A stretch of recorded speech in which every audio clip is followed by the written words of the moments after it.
आज की अहम तरीन खबरों में सबसे पहले याद दहानी, फील्ड मार्शल आसिम मुनीर की रिटायरमेंट में 98 दिन रह गए हैं। 29 नवंबर को वो रिटायर हो रहे हैं। देखते हैं ये मामला किस तरफ चलता है, लेकिन 98 दिन पहले ही सूरत हाल ख़राब होना शुरू हो गई है। लिबरल्स और नून लीग दोनों ही जनरल साहबान का वज़न उठाने से इनकार कर रहे हैं, बल्कि हमला आवर हो रहे हैं। एक तरफ मारवी सरमद ने सीधा निशाना लिया है DG ISPR का, तो दूसरी तरफ राणा सनाउल्लाह ने DG ISPR को झूठा कह दिया है। ये दूसरा मुसलसल दिन और दूसरा मुसलसल हमला है DG ISPR पर, मतलब राणा सनाउल्लाह ने उन्हें दूसरी बार झूठा करार दिया है। इस सारे मौजू पर भी बात करेंगे और साथ साथ मरियम नवाज़ के अब अहलो अयाल की इंफॉर्मेशन मीडिया रिपोर्ट कर रहा है, सामने आ रही है जापान से कि पूरे का पूरा लश्कर गया है। कहीं जापान मूव होने का फैसला तो नहीं कर लिया शरीफ ख़ानदान ने। लेकिन उससे पहले बात कर लें अलीमा खानम साहबा के छोटे साहबजादे शेरशाह की, जिनको आज इंसदाद दहशतगर्दी की अदालत में पेश किया गया। जज मंजर की ये अदालत थी और वहाँ पर अजीब ही मंजरनामा था। सबसे पहले तो मीडिया के लोगों को अदालत से निकाल दिया गया, लोगों को मोबाइल फ़ोन इस्तेमाल करने से मना कर दिया गया।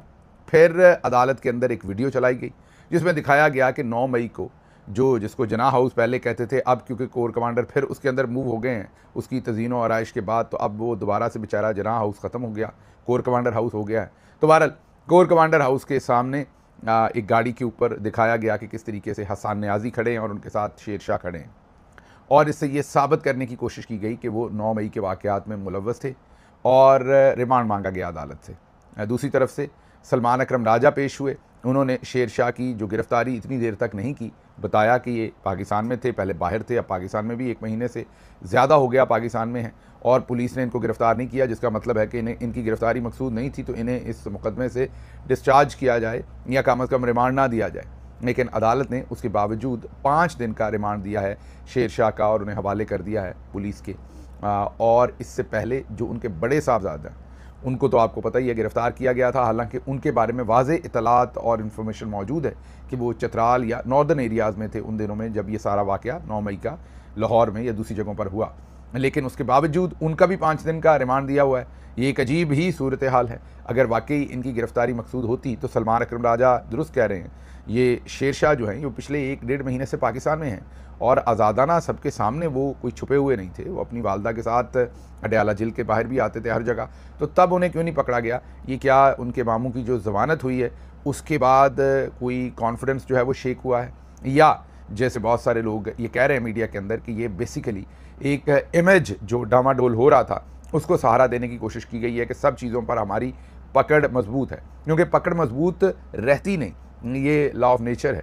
जब आप रिटायर होने जा रहे हों तो लोग आपसे आगे पीछे होते हैं। अभी तक फील्ड मार्शल साहब का नोटिफिकेशन भी नहीं हुआ और हम आपके सामने ये बात पिछले 2 महीने से लगातार रख रहे हैं कि नोटिफिकेशन की ज़रूरत है। बीच में राणा सनाउल्लाह साहब ने ये कहा आके कि नोटिफिकेशन की ज़रूरत नहीं है, लेकिन जितने भी मुस्तनद कानूनी इसके बारे में राय रखते हैं वो लोग सभी ये कहते हैं कि नोटिफिकेशन की ज़रूरत है। हालांकि मैंने आपको बताया कि एक बहुत ही सीनियर जो तकरीबन उस्ताद का दर्जा रखते हैं फील्ड मार्शल साहब का, क्योंकि इन्होंने उनके अंडर सर्व किया हुआ है, वो ख़ुद भी लेफ्टिनेंट जनरल के ओहदे से रिटायर्ड हुए हैं, उन्होंने मुझे खुद ये बताया कि नोटिफिकेशन की हर सूरत ज़रूरत है, उसके बगैर ये कंटिन्यू नहीं कर सकेंगे।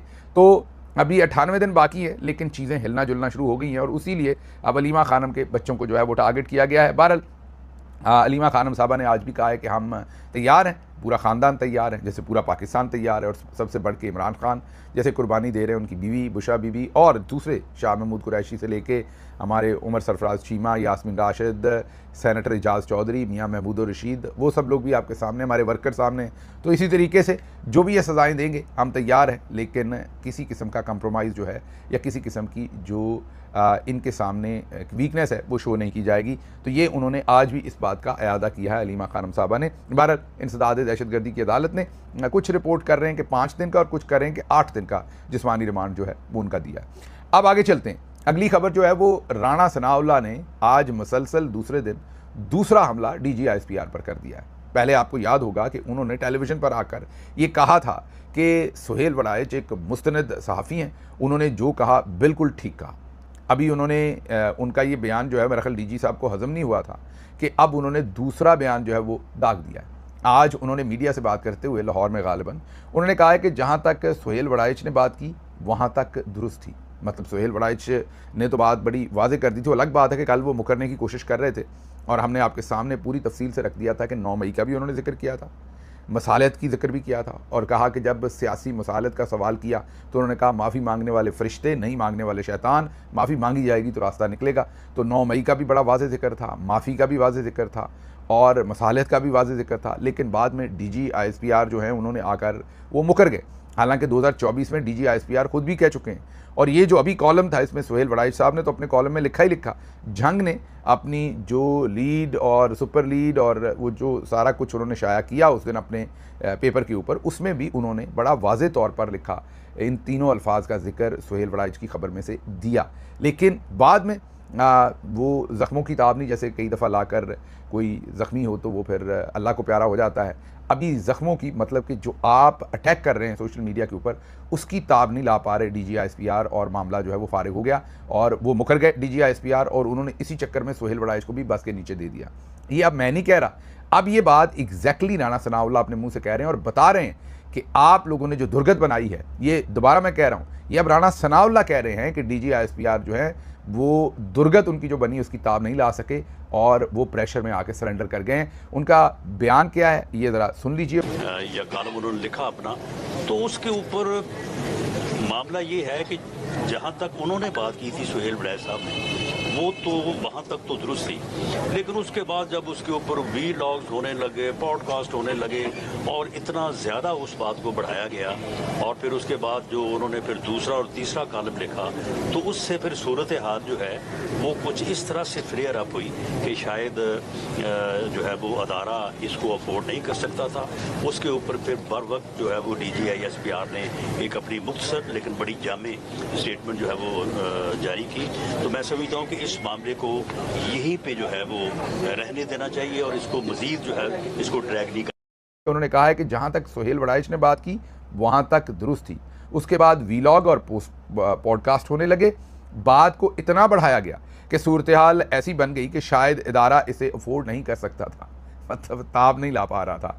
जो आपने लगातार दुर्गत बनाई उससे इदारा जो है वो प्रेशर में आ गया। ये वाज़ेह उनके अपने अल्फाज हैं कि शायद इदारा इसे अफोर्ड नहीं कर सकता था। DG ISPR ने जामे स्टेटमेंट, उन्होंने कहा कि DG ISPR ने एक छोटी मगर जामे स्टेटमेंट जारी की।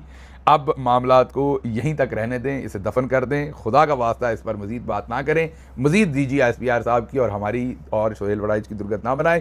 तो राणा सनाउल्लाह एक तरफ हाथ भी खड़े कर रहे हैं दोनों और एक तरफ DG को झूठा भी करार दे रहे हैं और DG सुहेल वड़ाइच को झूठा करार दे रहे हैं। अब आप ये इस झूठों की दुनिया में आप खुद ही ढूंढें सच्चा कौन है। DG 2004 में वही बात कह रहे हैं, सुहेल वड़ाइच आर्मी चीफ से मिलने के बाद वही बात कह रहे हैं, 3-4 दिन उन्हें मुबारकबादें और तमाम चीज़ें मिलती रहीं और वो भी हंसते रहे और DG साहब भी बिल्कुल खामोश रहे। जब आवाम ने ज़रा टेम्परेचर ज़्यादा कर दिया और उसमें ख़तरनाक बातें थी, एक तो खुदाई दावा था, शैतान और फरिश्ते और अल्लाह की जो सफ़ात थी उनका दावा था, फिर कत्ल की धमकी थी और फिर नून लीग के साथ मामलात ख़राब होने का चांस था जहां मसालियत की बात थी। तो तीनों चीज़ों ने मजबूर कर दिया फील्ड मार्शल साहब को भी और DG साहब को भी सरेंडर करने पे। जो सरेंडर का लफ्ज़ आज अफोर्ड की सूरत में राणा सनाउल्लाह आज मीडिया पर बोल रहे हैं, तो हमें अब कहने की ज़रूरत नहीं। अब तो राणा सनाउल्लाह बिल्कुल मिनोआन सारी बात जो हमने तज्जिया किया था वो तस्लीम कर गए कि ये मामला होना नहीं था, ये ताब नहीं ला सके आपके सारे प्रेशर की, इदारा अफोर्ड नहीं कर सका, मीन प्रेशर में आ गया और अब वो दरख्वास्त कर रहे हैं सबसे कि खुदा का वास्ता इस मामले को यहीं छोड़ दें। यहीं काम नहीं ख़त्म हुआ। आप अगर गौर करें तो सुहेल वड़ाइच को उन्होंने सच्चा भी कहा है और DG साहब को एक किस्म का नौसरबाजी कह दिया, मतलब कि उन्हें झूठा कह दिया है और यही कहा है कि उन्होंने ये गलत किया है सिर्फ इसलिए कि उन पर प्रेशर हुआ है। अब आगे चलते हैं। इसमें जो मारवी सरमद हैं, लिबरल हैं पाकिस्तान की, मेरे हिसाब से तो वो फेक लिबरल हैं, क्योंकि वो हमेशा ये देखती हैं कि आगे चेहरा किसका है। अगर चेहरा उनके मनपसंद लोगों का है जिनसे उन्हें कोई फ़ायदा हो सकता है और तो फिर तो वो उसको बढ़ा चढ़ा कर उसके ऊपर जुल्म ना भी हुआ हो तो उसे मजलूम बना दे।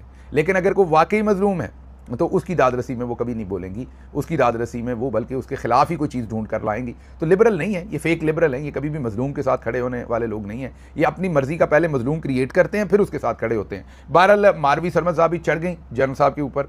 उन्होंने भी जनरल साहब को आप ये कहें कि ये एहसास दिलाया कि जनाब अब सिर्फ 98 दिन रह गए, मज़ीद हम आपका बोझ नहीं उठा सकते। अगर आप हमारा नहीं उठा सकते, अगर आप ये जो दुर्गत बनती है उसके सामने सरेंडर करते हैं तो फिर हम भी करते हैं। उन्होंने कहा कि जर्नैल साहब, जनरल नहीं, उन्होंने जर्नैल साहब लिखा, उन्होंने कहा कि जर्नैल साहब, सुहेल बड़ाइच को ज़ाती शोहरत के लिए कोई 2 टके की तकरीर इख्तरा करने की ज़रूरत नहीं। एक तो उन्होंने यहाँ फील्ड मार्शल की तकरीर को 2 टके का कह दिया। अब जब आप किसी की तकरीर को 2 टके का कहते हैं तो आप उसे कितने टके का कहते हैं, ये फैसला मैं आप पे छोड़ता हूँ। तो एक तो उन्होंने भारी पंच मारा है वापस DGISPR को। फिर उन्होंने कहा कि हाँ, अलबत्ता ज़ाती शोहरत के लिए इस किस्म की हरकतें वो लोग करते हैं जिनके पास बंदूक के अलावा किसी ज़ाती काबिलियत का फुकदान होता है। अब उन्होंने DGISPR साहब की जो काबिलियत थी उसको भी मसख कर दिया, या उन्होंने उसको खुद साख्ता कह दिया और कहा कि सवाए बंदूक की ताकत के आपके पल्ले है क्या। तो आपको ऐसी जो तशहीर ज़ाती की ज़रूरत होगी, आपको 2-2 टके की बात की इख्तरा करने की ज़रूरत होगी, सुहेल बड़ाइच को नहीं है। उन्होंने भरपूर और जामे पंच जो है वो वापस मारा। किसी जर्नैल को हक नहीं कि वो किसी सहाफ़ी, ख़ास तौर पर इतने सीनियर और बाइज़्ज़त सहाफ़ी की तौहीन करे, वो भी सिर्फ इसलिए कि सहाफ़ी ने जो रिपोर्ट किया, आप में हिम्मत नहीं कि वो बातें सरेआम कबूल करने की, कि आप में वो बातें सरेआम कबूल करने की हिम्मत नहीं। कर तो आप यही रहे हैं, चाहते भी आप यही हैं, आप इम्प्लीमेंट भी यही कर रहे हैं सब कुछ, लेकिन आप में हिम्मत नहीं है कि आप फिर अपने किए हुए काम को पब्लिकली एक्सेप्ट कर सकें। इसलिए आपने इतने सीनियर सहाफ़ी पर तनकीद कर दी है। मारवी सरमद चढ़ दौड़ी हैं, और आप मारवी सरमद साहबा जब चढ़ दौड़ती हैं तो आप देख ही सकते हैं कि जनरल साहब का फिर बेचारों का बनेगा क्या आगे से। तो ये मामला ख़राब हो गया। ये सब इकट्ठे थे, मारवी सरमद हों, जनरल साहब हों, ये फेक लिबरल्स हमें हमेशा कहते थे कि हम रूल ऑफ लॉ के लिए हैं, डेमोक्रेसी के लिए हैं, फ्रीडम ऑफ स्पीच के लिए हैं। लेकिन जब से ये इमरान खान की हुकूमत गिराई गई, पाकिस्तानियों पर जुल्म हुआ, डॉक्टर यास्मीन राशिद, बुशरा बीबी, दूसरी ख़वातीन सारी जेलों में गई। आपको मारवी सरमद एक आध दफ़ा इन्होंने इक्का दुक्का बयान ज़रूर दिया, वो भी इसलिए कि बहुत ज़्यादा इनके ऊपर लान तान हुई तो इन्होंने बयान दिए, लेकिन वो भी इक्का दुक्का, इन्होंने कोई आवाज़ नहीं उठाई इस सारे दौर के अंदर। और भी बहुत सारे हैं, और भी आपको बताएंगे बहुत सारे ऐसे इनके साथी चटे बट्टे जो हैं वो सारे, इन्होंने सारे ज़माने के अंदर ये सारे काम किए हैं। लेकिन बहरहाल अब क्योंकि मैंने बताया कि 98 दिन है, अब अगर तो जनरल साहब को एक्सटेंशन मिल गई और मामला उनकी पकड़ में आ गया, क्योंकि अभी मैच सूरत हाल ज़रा सनसनीखेज़ है, तो फिर ये सारे दोबारा उनके हाथ पे बैत करेंगे। आपको दोबारा ये उनके साथ बिल्कुल जफियाँ और सपोर्ट नज़र आएगी। लेकिन अगर 98 दिन के बाद वो सरक गए, जो कि लग रहा है, जो नून लीग जिस तरीके से खेल रही है इस टाइम, तो फिर अभी से आप समझ लीजिए कि इनका जिक्र खैर हम जैसे करते हैं वो तो करते ही हैं, दूसरी पार्टी भी कैसे करेगी। तो जैसे ढोल की दोनों तरफ से बजती है, ये मामला दोनों तरफ से बजता हुआ नज़र आ रहा है। आगे चलते हैं जी। अब ये आपने लिबरल भी देख लिए, आपने ज़रा गौर किया कि एक मूंछों वाले ताऊ जी जो हैं लाहौर से, अपना फैसलाबाद से, वो भी सुहेल बड़ाइच की सपोर्ट को आए हैं। दूसरी तरफ लिबरल, एक्सट्रीम लिबरल, मूंछों के बगैर एक्सट्रीम लिबरल जो हैं वो भी सपोर्ट में आए। दोनों आपने बयान सुन लिए। अब ये कैसे हो सकता था कि इसमें मजहबी टच ना डाला जाए? तो मुफ्ती मुनीबुर रहमान, जी हाँ, अब ये मुनीब फ़ारूक नहीं, आपने समझ लेना, वो तो मुफ्ती नहीं है, वो तो डिजिटल नाई हैं, आपको पता है, वो तो जो करते हैं। ये मुफ्ती मुनीबुर रहमान है। ये अब मुझे नहीं पता कि किसी ने मजाक में ये इस तरीके से लिख दिया है, लेकिन मुनीब फ़ारूक साहब का नाम यहाँ क्यों है ये मेरी समझ में नहीं आ रहा। जो मीडिया पे चल रहा है वो आपके सामने रखते हैं। जनाब सुहेल बड़ाइच एक मुतदिल मजाज शख्स हैं, ठहराव के साथ बात करते हैं, लिबरल और सोशल डेमोक्रेट हैं, तारीख़ आलम का अच्छा मुतालिया है। वाह मुफ्ती साहब, वाह, कमाल ही कर गए जनाब। अच्छा, आगे चलें। अपनी सोच के मुताबिक मुल्क व मिल्लत के मसाइल में तवाज़न, एतदाल और इस्लाह अहवाल के कायल हैं। बड़ी मुश्किल उर्दू है, मुझे मसला हो रहा है, कहीं गलती करूं तो प्लीज़ मुझे माफ़ कर दीजिएगा। मेरी मादरी ज़ुबान पंजाबी है, उर्दू स्पीकिंग बिल्कुल नहीं हूँ। जब बड़ा हो रहा था तो घर में कोई उर्दू नहीं बोलता था। उर्दू हमने स्कूल में ही जाके थोड़ी बहुत जो सीखी पढ़ी, तो उर्दू मेरी, मुझे पता है, अच्छी नहीं है, इसलिए आपने उसके साथ गुजारा करना है। तो अब ये लिख भी मुफ्ती साहब, तो आपको पता है कि जो भी दरबारी ज़ुबान होती है ना, वो भले मुफ्ती हो कोई भी हो, जब आप मक्खन साथ लगा लें तो फिर आपकी ज़ुबान जो है वो सांप की तरह, आपको पता है कि फिसलते हुए निकलती है, तो वो मैं अपना नहीं सकता। तो बहरहाल मुफ्ती साहब ने आगे क्या लिखा है कि इजहार ख्याल के लिए इस्तारात, तलमीहात और तशबीहात ओ तमसीलात, माज़रत, इस्तारात, तलमीहात, तशबीहात ओ तमसीलात का अंदाज़ उन्होंने इसलिए इख्तियार कर रखा है कि बात भी हो जाए और पकड़ाई भी ना दें। अब मुफ्ती साहब कमाल ही कर गए जनाब। अच्छा, आगे सुने। दूर से हवाल का मंजर देखने वाले नाज़र की हैसियत हमारी दानस में उनसे थोड़ी सी बेहतियाती हो गई है। मैं आप तो दोशीज़ा लग रही हैं मुफ्ती साहब, इतनी मुलायम बातें आप कर रही हैं, इतने अदब के साथ। पहली सुहाग रात के दिन बैठी हुई दोशीज़ा लग रही हैं, जितने अदब से आप बात कर रही हैं। लग रहा है अपनी सास ससुर और अपने शौहर के बारे में एक बहुत ही अनखिली हुई दोशीज़ा जो है वो बातचीत कर रही हैं। तो ज़रा आगे अहवाल सुनिएगा। दूर से अहवाल का मंजर देखने वाले नाज़र की हैसियत से हमारी दानस में उनसे बेहतियाती होगी। अब मुफ्ती साहब इसमें मज़हब को भी इस्तेमाल करें, मतलब जो उनका फ़िक़ा का, मज़हब का जो उनका नॉलेज है, इल्म है, उसको भी यहाँ पर इस्तेमाल कर रहे हैं। उन्होंने कहा कि जिस तरह फील्ड मार्शल के साथ ब्रसल्स की मीटिंग का जौहर कशीद करके पेश करने की कोशिश की है, वहाँ पर उनसे गलती हुई है। ये जौहर जो शानदार नहीं आपने समझ लेना, ये जौहर उसी तरह जौहर ही निकाला है उसमें से। तो उन्होंने कहा कि जौहर कशीद करने की कोशिश की है, वो उनसे गलती हो गई है।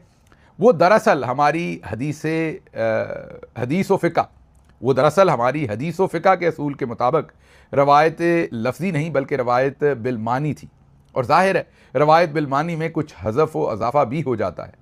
और आगे उन्होंने मुश्किल अरबी लिखी हुई है, कोई लफ्ज़ आगे पीछे कर दूंगा तो फतवा दे देंगे, इसलिए मैं वो स्किप करूंगा वो वाला हिस्सा। अदब मेरा पूरा है, लेकिन मेरे से गलती ना सरजद हो जाए, क्योंकि खासी मुश्किल मामलात हैं। कुरान करीम तो मैं पढ़ लेता हूँ, तो ये खासा उन्होंने इस पर ज़बर ज़ेर पेशें बहुत सारी दी हुई हैं, तो मेरे लिए मामला जो है बड़ा नाजुक है, मैं इस डगर पर नहीं जाना चाहता। तो ये एक उन्होंने बड़ा मुश्किल अरबी का फ्रेज़ लिखा है। उसके बाद उन्होंने कहा कि का इल्ज़ाम भी लग जाता है, यानी किसी के कलाम की ऐसी तावील करना जो कायल की मंशा के मुताबिक ना हो। अच्छा, जो बोलने वाला है उसकी मंशा के मुताबिक ना हो, यही बात उन्होंने बड़ी ही मुश्किल अरबी में लिखी हुई है। सोहेल वड़ाइच को रियायती नंबर देने चाहिए क्योंकि हमने मिलकर आगे चलना है। ये अब मुफ्ती मुनीबुर रहमान जो है वो कह रहे हैं कि सोहेल वड़ाइच को रियायती नंबर दें। उन्होंने मज़हब, फ़िक़ा का कानून सब कुछ सामने रखा है, असूल सामने रखे हैं, अरबी सामने रखी है, लिबरलिज़म सामने रखा है, उन्होंने उनकी मुल्की वसीतर मफाद को सामने रखा है, बसीरत सामने रखी है। मुफ्ती साहब ने मतलब अब पूरा कलेजा ही निकाल के सामने रख दिया है। अब कुछ तो आप वे मैं दिल तेरे कदमा च रखिया, तू पैर उते पाते सही, दिल तोड़ेगा तो दे देंगी जान, तो जाके वखाते सही। ये गाना इसमें लिखने वाला मुफ्ती साहब की तरफ से बाकी रह गया था। सोचें ऐसे मुफ्ती भी अल्लाह ने हमें, मैंने आपको बताया ना कि अल्लाह ने हमें स्टेट क्राफ्ट के जो सहाफ़ी दिए हैं, वो साथ रकासाओं के टैटू की सहाफ़त भी करते हैं। इधर हमें मुफ्ती मुनीबुर रहमान साहब जैसे, मैं तो उनका एहतराम करता हूँ, मुफ्ती भी हैं, बुज़ुर्ग भी हैं, लेकिन वो ये बातें क्या कर रहे हैं कि आप गौर करें, जो मुफ्ती हैं वो इन मामलात में भी हैं। अच्छा, आगे ज़रा चलिए, आगे हफीज़ुल्लाह नियाज़ी साहब की बात पर आते हैं, लेकिन उससे पहले मुफ्ती साहब से कोई पूछ ले कि इसमें खुदाई दावा भी किया गया था कि माफ़ी मांगेंगे तो फरिश्ते बना देंगे वरना शैतान। उस पर आपने कोई बात नहीं की मुफ्ती साहब, क्या ये मुनाफ़िकत नहीं? असल तो आपका अरीना वो था, आपको उस पर वजाहत करनी चाहिए थी, किसी से माफ़ी का तकाजा करना चाहिए था, स्टेटमेंट वापस लेने का तकाजा करना चाहिए था, वो आपने नहीं किया। फिर आपने ज़ाहिर है कि सोहेल वड़ाइच के लिए सिर्फ तरदीद DGSPR ने की है, कोई अभी तक गोली मारने का हुक्म नहीं, अल्लाह माफ़ करे, ना होना चाहिए बिल्कुल भी। तो रायत की सिफारिश करने को शरीयत की रूह में डुबोकर उर्दू और अरबी अदब से लबालब पूरा ज़मीमा लिख डाला है आपने। तो इससे क्या समझा जाए कि आप भी मतलब दरबारी ही हो गए हैं या हमेशा से थे? आगे जो हमारे जनाब हफीज़ुल्लाह खान नियाज़ी साहब हैं, वो भी खामोश कम ही रहते हैं ऐसी सूरत हाल में, वो भी बोले। वो कहते हैं कि सोहेल वड़ाइच 2-3 दिन तो मज़े लेते रहे, मुबारक सलामत वसूल करते रहे, और हम वतुइज़ु मंतशा वतुज़िल्लु मंतशा लिखते रहे।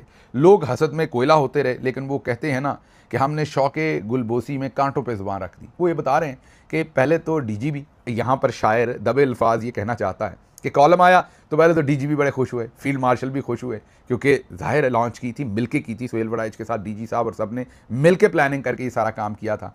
उसके बाद जब पब्लिक ने पकड़ ली, दुर्गत बनाई, तो DG साहब भी फ़रार, सोहेल वड़ाइच भी फ़रार, और अब तो बीच में मुफ्ती भी डाल दिए हैं, लिबरल भी डाल दिए। अब तो ये मतंजन पक गया है। आने वाले दिनों में देखते हैं इसका क्या होता है। आगे क्विकली आपको बता दें कि कामरान शाह साहब भी आपको पता हमारे दोस्त हैं, बहुत ही हसीन, पाकिस्तान के सबसे हसीन एंकर हैं, और बस मसला सिर्फ एक ही है कि उन्होंने, अच्छा लोगों के ज़मीर मुर्दा होते हैं, हमारे ये दोस्त हैं, इनका मुर्दा नहीं है, इनके अंदर ज़मीर है, फंसे हुए हैं, जाग जाना एक दिन, और जिस दिन जाग गया मैं आपको ये बता दूँ, इन्होंने सुल्तान राय की तरह गंडासा निकाल लेना है, और फिर कोई नूरी नात इन्होंने छोड़ना नहीं। इनके अंदर वो, इनके सीने के अंदर जलन भी है और लाइट भी है, लेकिन अभी इन्होंने हाजमूला खाया हुआ है, तो उसकी वजह से थोड़ा सा ये ख्याल करते हैं। बहरहाल कामरान शाह साहब ने क्रेडिबल सोर्सेज कंफर्म किए हैं, अस्करी नहीं लिखे, सिक्योरिटी ज़राए नहीं लिखे, क्रेडिबल सोर्सेज ने कंफर्म किया है कि ये जो सोहेल वड़ाइच के ख़िलाफ़ FIR की दरख्वास्त है, इसके पीछे इदारा नहीं है, इंस्टीट्यूशन नहीं है, यार सीधा ही फ़ौज कहा करें, मतलब इंस्टीट्यूशन आप क्या यहाँ पर ये कोई और इंस्टीट्यूशन, मतलब ये चांद देखने वाला इंस्टीट्यूशन है जो मुनीबर रहमान साहब के नीचे होता था। तो जब बात हो रही है तो खुल के करें। The institution is not involve in the launch of FIR against Sohail Waraich साहब। ये किसी PTI के फेलो ने रजिस्टर्ड की है to malign the institution as well as settle the score with Sohail Waraich साहब due to his journalistic critic on mister Khan. तो इमरान खान पर वो बहुत तनकीद करते हैं। ये PTI के किसी सपोर्टर ने किया। पा दियो प्यो दियो पुत्रो, ये भी इमरान खान दे पा दियो, कोई और शहर रह ना जाए।